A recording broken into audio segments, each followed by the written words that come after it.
तो इसलिए नहीं हो सकी कि रियासत इस बात के हक में नहीं थी कि आवाम को कहने की आज़ादी मिले।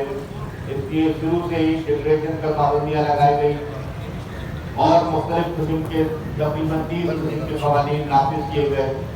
ये पीका एक्ट जो है ये उसकी नई शक्ल है और इस पीका एक्ट में एक तरह से बाकायदा जो ये सोशल मीडिया के खिलाफ है, रिवायती मीडिया पर भी पाबंदियाँ लगा दी है।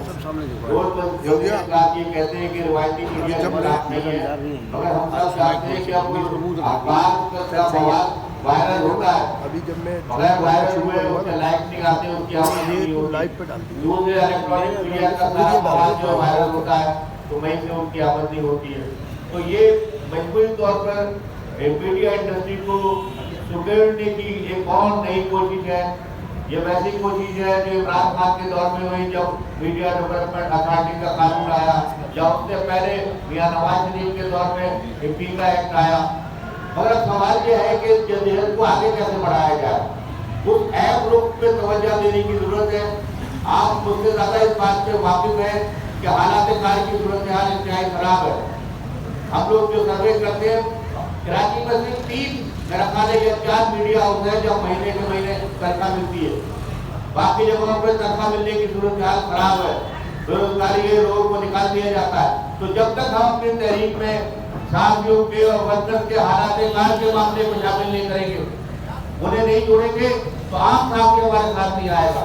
ये बड़ी, और इसमें हम शिकायत करते हैं कि प्रेस क्लब में बहुत सारे लोग बैठे हुए या दफातर में बैठे हुए हमारे साथ नहीं आ रहे। तो मैं समझता हूँ हमारी तंजीमी सलाहियत की कमजोरी है, क्योंकि हम सिर्फ आज़ादी साहबत का नारा लगा के उन्हें नहीं बना सकते।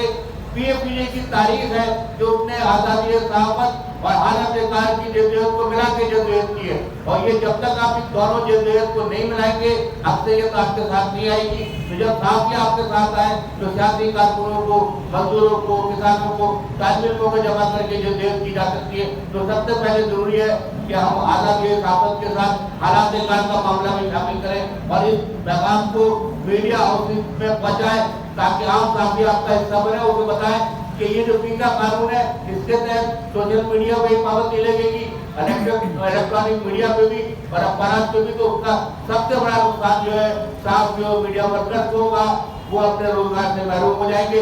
तो हमें अपने मैसेज को ज्यादा तेज करना चाहिए। ये तवील जदोजहद है। मुझे याद है कि 1963 का प्रेस एंड पब्लिकेशन ऑर्डिनेंस जो है उसके खिलाफ इसी तहरीक से तहरीक शुरू हुई थी। उसके कुछ हिस्से अयूब खान ने मान लिए थे, बाकी पीएम वीडियो में जदोजहद करती रही। और 1988 में जब गुलाम खान की उगली गवर्नमेंट आई तो वो कानून मंसूख हुआ। तो तभी जदोजहद है, इसलिए हमें तभी रखने की मनसूबाबंदी करनी चाहिए। जदोजहद